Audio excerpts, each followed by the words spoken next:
Udah lama nih kita nggak bahas-bahas soal film lagi. Kali ini kita bakal bahas film yang nggak kalah serunya.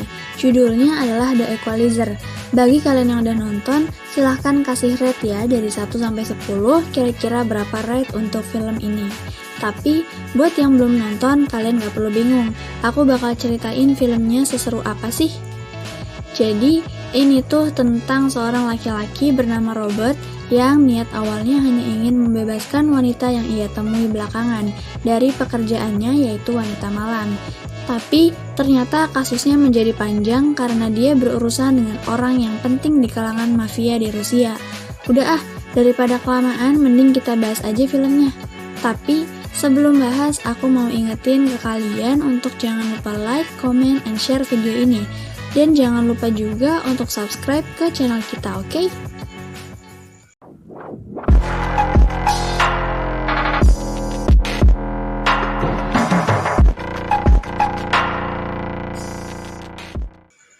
Berawal pada pukul 7.30 pagi, seperti orang-orang pada umumnya, Robert mempersiapkan dirinya untuk menjalani aktivitas pada hari itu, seperti membersihkan sepatu, membuat sarapan, dan hal-hal lain pada umumnya.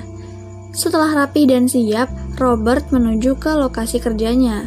Nah, setelah sampai, dia menyapa teman-temannya. Ada Jenny, Ralph, dan teman-teman yang lain. Lalu, Robert menemani Ralph di meja makan untuk sarapan. Bisa dibilang, Robert adalah pembimbing diet dari Ralph. Karena Ralph ingin menjadi satpam, sore pun tiba. Robert sudah selesai bekerja dan sampai di tempat tinggalnya. Ketika malam hari, Robert terlihat sedang membaca buku di kamarnya. Lalu, dia mematikan lampu dan pergi ke kafe langganannya. Di sana, ada seorang perempuan. Robert dan wanita ini kemudian mengobrol tentang pemancingan ikan dengan arah dan arti yang beda. Singkat cerita, wanita itu pergi dan Robert lanjut membaca buku di sana. Nah, esok hari pun tiba, masih sama seperti rutinitasnya.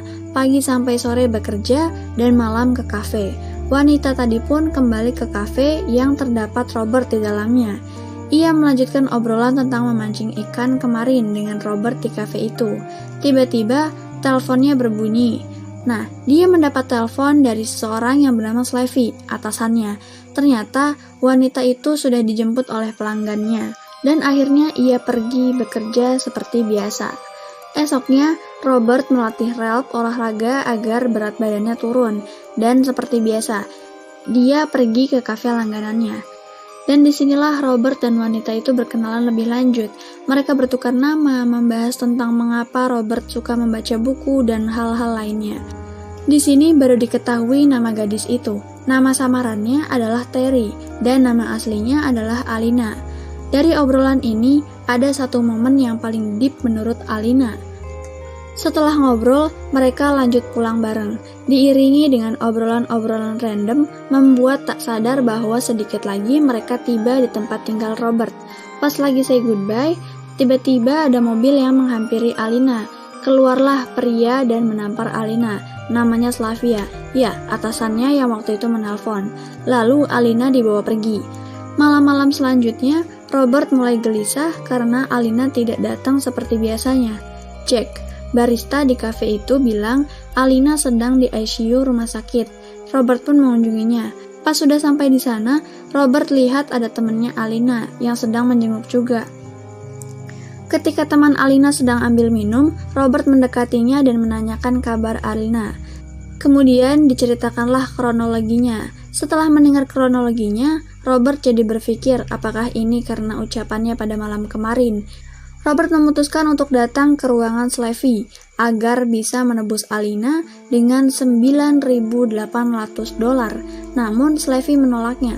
Slavy ingin $9.800 itu hanya untuk sewa Alina selama 1 bulan. Dan akhirnya Robert memberikan sedikit peringatan dengan gesturnya dan menuju keluar ruangan. Tapi sayangnya, Robert tidak pergi dari ruangan itu. Justru, dia membalik badan dan menganalisis gerakan-gerakan yang akan dia lakukan untuk membunuh semua orang yang ada di ruangan Slavy. Totalnya di sana ada 5 orang.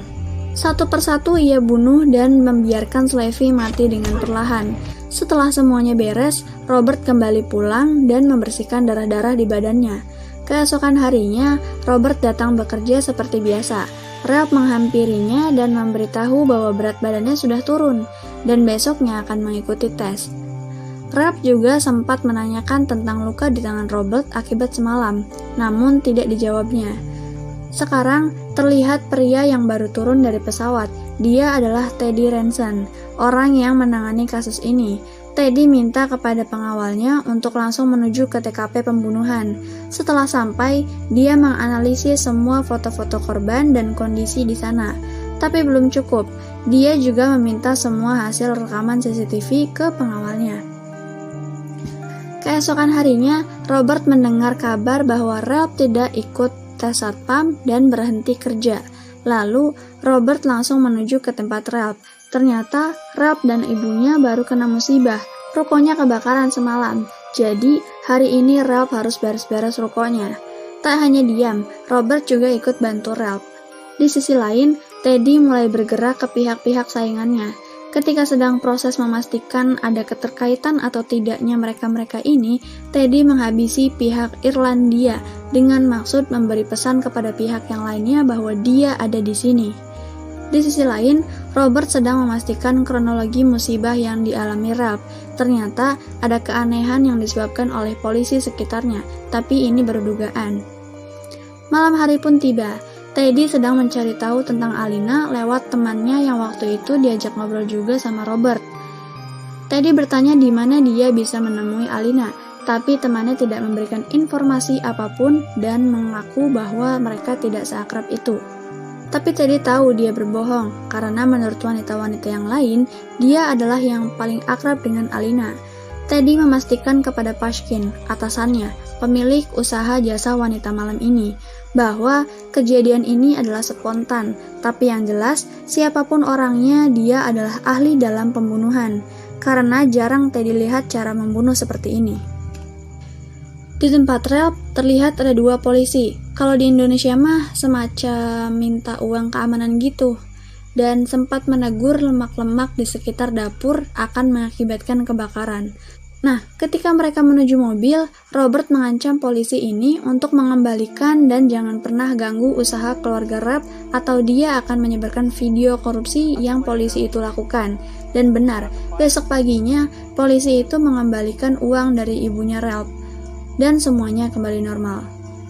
Teman Alina yang semalam ketahuan bohong, kini akhirnya jujur ke Teddy. Dia pun memberikan informasi yang Teddy inginkan. Tapi setelah itu, Teddy mencekik lehernya dan mengakibatkan tak sadarkan diri.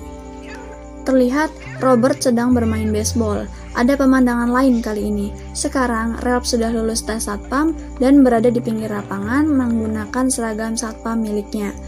Setelah melewati proses pencarian, akhirnya Teddy menemukan orang yang dia cari dari hasil rekaman CCTV di sekitar situ, yaitu Robert. Nah, kini Robert sedang bekerja dan sedang ke kasir untuk pembayaran pesanan dari konsumen. Tapi di sana Jenny sedang dirampok oleh seorang pria. Mengamati lawannya adalah kebiasaan Robert. Tapi sayangnya, dia tidak bisa melawannya di sini karena ramai. Jadi, dia biarkan pelakunya pergi terlebih dahulu dan melawannya di luar dengan menggunakan perkakas di tempat kerjanya. Esok harinya, Jenny mendapatkan cincinnya kembali, dan Robert mengembalikan perkakasnya seperti semula. Setelah dia berada di dalam rumah, tiba-tiba ia merasa ada seseorang yang datang, dan langsung menyambut orang tersebut sebelum mengetuk pintu. Orang itu adalah Teddy. Dia datang untuk memastikan apakah benar yang membunuh kliennya ini adalah Robert atau bukan. Setelah berbincang sedikit, Teddy menyimpulkan bahwa benar, Robertlah yang membunuh kliennya. Keesokannya, setiap gerak-gerik Robert kini diawasi dan difoto, dan didapatkanlah data diri dari Robert. Tapi tidak ada satu hal pun yang menunjukkan bahwa dia pembunuh handal, semuanya biasa-biasa saja. Sementara itu, Robert menyiapkan rumahnya untuk dimanipulasi, seakan-akan Robert kabur dari rumahnya. Seperti rutinitas biasa, Robert pergi ke kafe. Tapi tiba-tiba ada pria yang mengajaknya ngobrol. Dilihat dari ciri-ciri fisiknya, ia adalah suruhan Teddy. Orang ini menyuruh Robert untuk masuk ke mobil mereka di seberang jalan, tapi Robert melawannya. Dan tak lama, Robert pun langsung bergegas pergi dan memotret mobil Teddy yang sedang berada di seberang jalan. Tim Teddy pun mulai berpencar, dan Robert berhasil melumpuhkan satu tim Teddy dan mengambil handphone salah satu orang tersebut. Robert sedang membersihkan lukanya di kamar mandi. Di saat yang bersamaan, tim Teddy juga sekarang mulai masuk perlahan ke dalam tempat tinggalnya, mencari ke semua ruangan. Ruangan terakhirnya adalah kamar mandi, yang diyakini oleh Teddy bahwa Robert berada di dalam. Tapi ternyata kosong, Robert nggak ada di dalam kamar mandi itu. Timnya berhasil masuk ke perangkap yang sudah disiapkan. Mereka mengira Robert kabur dari rumahnya, tapi Teddy menyadari bahwa Robert mengawasinya dari lokasi lain dan tidak kabur dari sini. Mengetahui hal ini, Robert sempat bingung dengan siapa dia berhadapan sekarang. Pagi harinya, Robert ke rumah rekannya dengan maksud untuk mencari tahu informasi tentang Teddy. Disinilah dia mengetahui semua identitas Teddy. Robert sudah membunuh 5 orang penting dari Pushkin, orang yang berpengaruh di kalangan mafia. Teddy lah yang biasa Pushkin kirim ketika ada masalah. Teddy Ranson, nama aslinya adalah Nikolai Ichenko. Rekannya memberikan semua identitas Teddy kepada Robert. Setelah mendapat identitasnya, Robert jadi tahu harus melakukan apa untuk kedepannya. Esok harinya, Robert pergi ke salah satu rumah pengawal Teddy. Dia memancing agar pengawal itu turun dan masuk ke mobil miliknya sendiri yang sudah diatur penuh asap oleh Robert. Robert meminta semua informasi pribadi milik Pushkin kepada orang ini, tapi tidak berhasil membuatnya mendapatkan informasi. Lalu, ditinggalkanlah orang ini oleh Robert karena tidak mau memberikan informasi. Pada akhirnya, orang ini mau mengantar Robert ke tempat yang ia minta, yaitu tempat percetakan uang milik Pushkin. Robert membuatnya tutup dan membagikan uang kepada karyawan-karyawannya di sana. Selanjutnya, Robert meminta data-data milik Pushkin dan diarahkanlah ke bagian loker data pribadi. Di sana dia mendapatkan paspor milik pengawal tadi dan juga flash disk. Lalu Robert membuat pengawal tadi ditahan dan mengurung penjaga di kantor itu di ruang pendingin bersama uang-uang yang mereka cetak dengan jumlah yang sangat banyak. Teddy sedang dinner dengan rekannya, tapi tiba-tiba Robert datang dan bilang ke Teddy bahwa rekannya tidak akan kembali. Selanjutnya, Robert merosting Teddy dengan cerita masa lalu Teddy. Lalu Robert sedikit memberikan gertakan mental kepada Teddy. Setelah itu, Robert pergi meninggalkannya. Sampai di rumah, Robert langsung melihat isi dari flash disk tadi. Ada banyak bukti-bukti transaksi ilegal yang mencurigakan. Robert melaporkannya kepada FBI. Setelah itu, dia meledakkan aset milik Pushkin berupa kapal dan bangunan beserta isinya. Teddy kini mendapat komplain dari Pushkin bahwa membuatnya semakin malu. Pushkin menyuruhnya untuk tidak melakukan apa-apa, tapi tidak didengarkan oleh Teddy. Yang ada justru dia tetap menjalankan misinya. Teddy menelpon Robert dan mengancamnya untuk segera menemui di bangunan yang dia bakar barusan. Teddy juga menyandra teman-teman Robert di toko bekerjanya dan akan membunuh mereka selama 30 menit ke depan. Teddy melacak lokasi Robert melalui HP-nya, tapi sayangnya Robert sudah sampai dari tadi.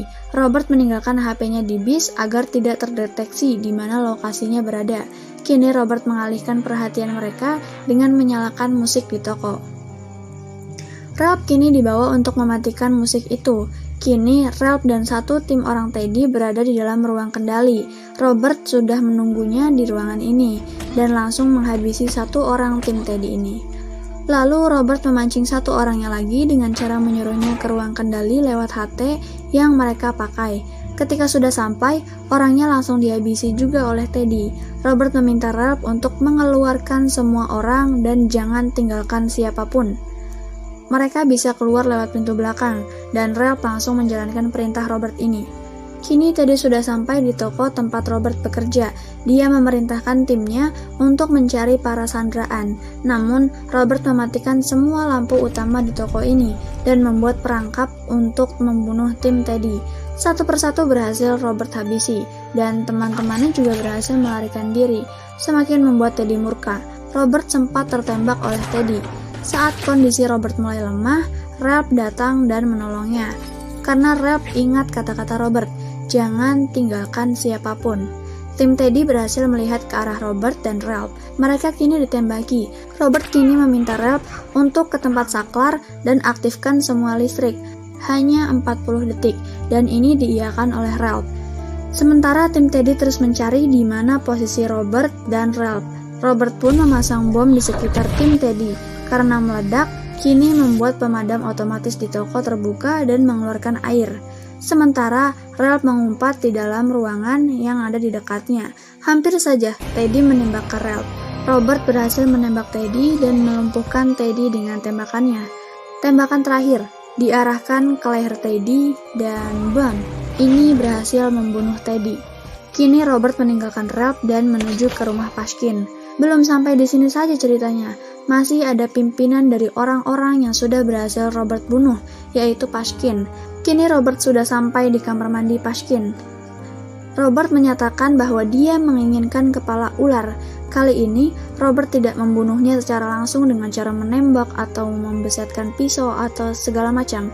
Dia membunuh Pushkin dengan cara membiarkan aliran air dari wastafel yang sudah dialiri listrik menyentuh tubuhnya, mengakibatkan tubuhnya Pushkin kesetrum dan meninggal karena tidak ada yang menolong. Semua pengawalnya kini sudah mati. Beberapa waktu ke depan, Alina sudah sembuh dan menghampiri Robert yang sedang berada di luar. Alina kini membaca buku juga seperti Robert. Dia kini sudah punya kehidupan yang lebih baik daripada sebelumnya. Tujuan Alina adalah mengucapkan terima kasih kepada Robert. Akhirnya, mereka melanjutkan kehidupannya masing-masing dan film pun selesai. Jangan lupa untuk like, comment, and subscribe ke channel ini ya. See you soon!